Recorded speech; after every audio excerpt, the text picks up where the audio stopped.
Para poder avanzar entendiendo un poco más el programa, lo que vamos a hacer ahora es empezar a trabajar un poco con las capas.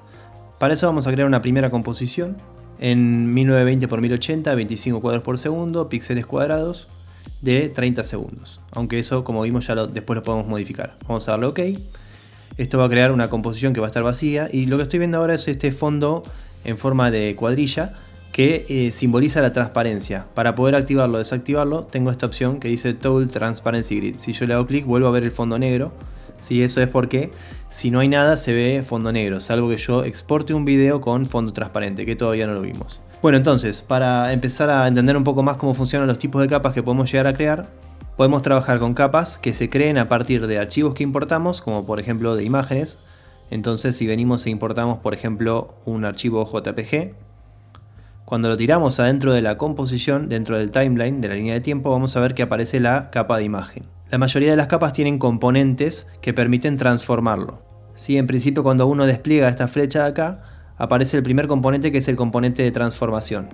La mayoría de las capas en After Effects tienen el componente de transformación, ya que es el que permite cosas esenciales como por ejemplo mover la posición del elemento, cambiar la escala, ya sea de forma proporcional o no proporcional. Destildando el candadito este yo puedo hacer que se distorsione la imagen, cosa no muy recomendable, pero por ahí en determinado momento yo podría llegar a querer hacerlo. Rotar la imagen y cambiar también la transparencia u opacidad. Otra cosa importante es el punto de anclaje. El punto de anclaje es este punto medio que aparece acá. También para poder acercarme o moverme en el panel de composición, lo que puedo hacer es empezar a utilizar ciertos atajos, algunas veces de teclados y otras veces desde el mouse. Por ejemplo, si yo muevo la ruedita hacia arriba, lo que va a hacer es zoom in. La ruedita hacia abajo, zoom out. Si yo mantengo apretado el botón del medio del mouse, lo que aparece es la Hand Tool, muy conocida en Premiere, en Illustrator y en Photoshop también. De hecho, cuando yo mantengo apretado, la mano se torna azul porque momentáneamente está utilizando esta herramienta. Entonces el punto de anclaje es este punto medio, es una especie de punto de apoyo o de origen de la imagen, el cual toman como referencia tanto la posición, la rotación y la escala. El punto de anclaje es una de las primeras cosas que hay que setear a la hora de animar. En este video no vamos a animar todavía, pero sí es importante saber configurar el punto de anclaje. Yo puedo configurar el punto de anclaje de diversas formas. En principio podría empezar a mover estos valores, ¿sí? Y acomodarlo, por ejemplo, si yo quisiera que apareciera en la punta superior izquierda. ¿Ven? Y si yo le pusiera 00, se entiende que la imagen es interpretada en su origen desde el 00. O sea, toma como referencia el 00, el origen de coordenadas, como la parte superior izquierda de la imagen. Si yo lo moviera, por ejemplo, todo hacia la derecha, entendería que al llegar a 599 llegaría al borde, 599 y 0 llegaría al borde superior derecho. Y fíjense la casualidad de que el ancho del fotograma, el ancho de la imagen es de 599. Es decir, que cuando llega al final del ancho de la imagen llegaría al borde superior derecho.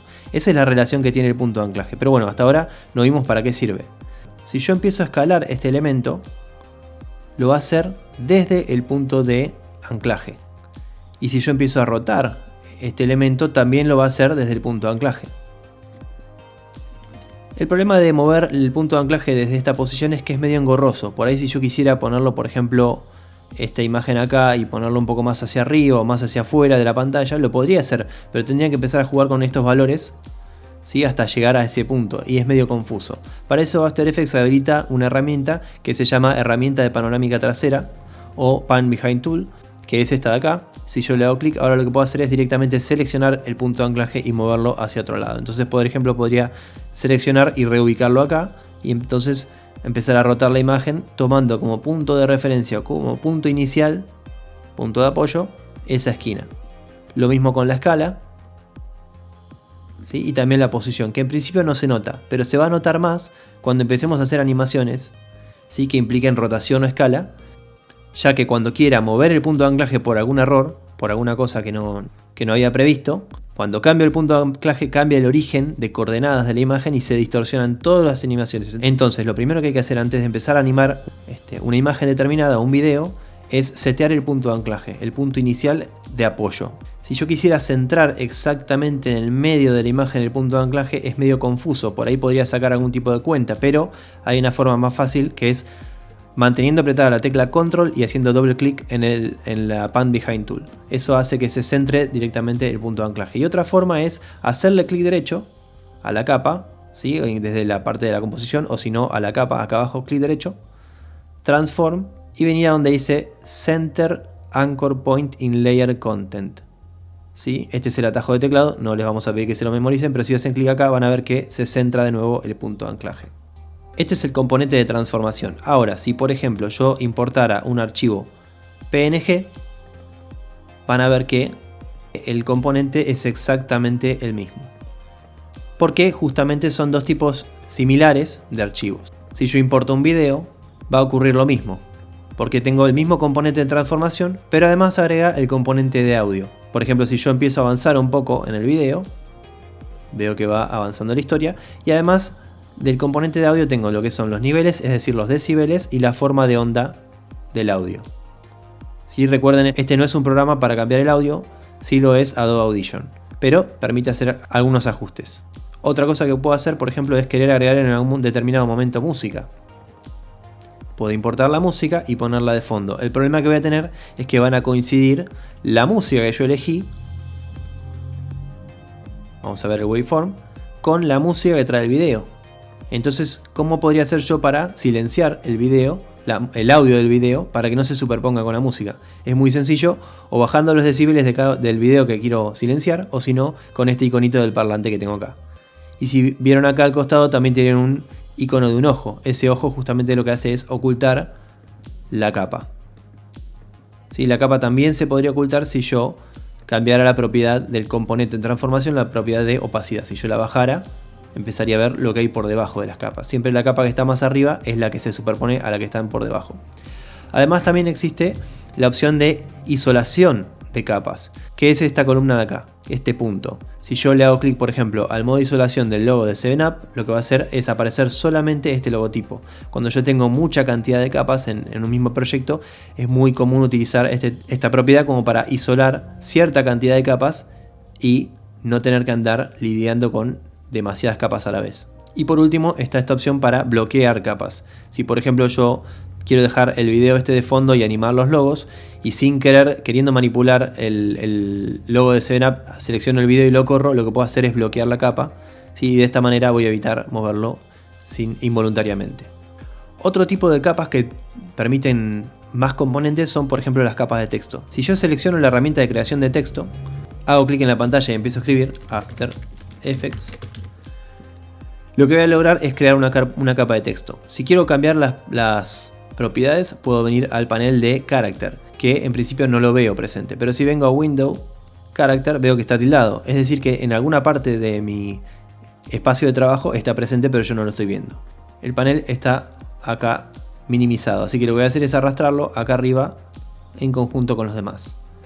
Ahora lo que voy a hacer es, por ejemplo, seleccionar todo el texto de After Effects y pintarlo de color blanco. ¿Sí? Otra forma es directamente agarrando la herramienta de selección, que es la más común, y cuando yo la selecciono, lo que hace es tomar todo el texto y directamente desde acá puedo cambiar el color al texto. Fíjense que el punto de anclaje está en cualquier lado, acuérdense del atajo de teclado, control, doble clic, y eso centra el punto de anclaje. La capa de texto, les decía, además del componente de transformación, tiene el componente de texto, en donde tengo propiedades para animar. En que dice Animate, bueno, y acá puedo empezar a animar carácter por carácter, palabra por palabra, etc. Eso lo vamos a ver más adelante. También puedo crear otro tipo de capas, que son las capas de forma, que están presentes acá. Ven que dice Rectangle Tool. Si yo mantengo apretado, muchas veces las herramientas aparecen con una flecha abajo a la derecha. Esa flecha lo que indica es que hay más herramientas complementarias ocultas. En este caso tengo un rectángulo con los bordes redondeados, una elipse, un polígono y una estrella. Y cada una de estas capas tiene sus propiedades intrínsecas. Si yo selecciono por ejemplo el rectángulo, lo que tengo que hacer es venir a dibujar la primera forma acá. Y como verán, además del componente de transformación, tiene un componente que dice Contents, o sea, contenido. Y adentro del contenido está el rectángulo que tiene propiedades como por ejemplo el trazo, es decir, la forma que tiene el rectángulo en sí, borde, es decir, el borde con las propiedades, color blanco, el ancho, ¿sí? Ven que dice Stroke Width acá. En principio está apagado, también tiene una propiedad del ojo, como para prenderlo o apagarlo. Es muy grande el ancho, así que lo que voy a hacer es achicarlo para que se vea. un poco mejor el borde. Relleno, color de relleno, que en principio es este rojo. Si yo lo selecciono lo puedo cambiar a otro color. Bien. Lo importante acá es entender que cada tipo de capa tiene propiedades distintas. En principio casi todas tienen opciones de transformación. También van a ver que cuando creemos cosas en 3D, la cámara va a tener también otras propiedades, otros componentes y las luces también. Otros dos tipos de capa que no nombramos, que son auxiliares, son la capa de ajuste.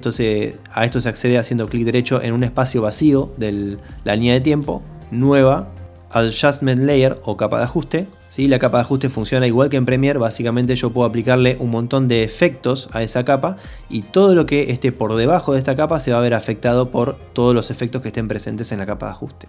Y también el objeto nulo, que lo vamos a ver más adelante. Es un objeto auxiliar que permite al programa realizar funciones avanzadas.